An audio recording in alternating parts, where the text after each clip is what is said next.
Já lhe tinha dito pra ele parar com essa brincadeira. A conversa dele todos sabemos não é verdadeira. Sou amigo dele, lhe digo na cara, sou da bandeira.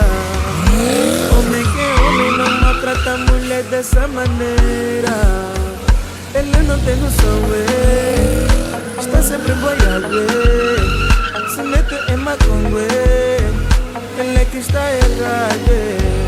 Depois lá no cubico, ele engana a mulher.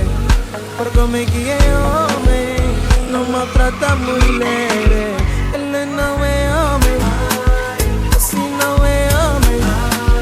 Ele não é homem, assim não é homem. Ele não é homem, não é homem.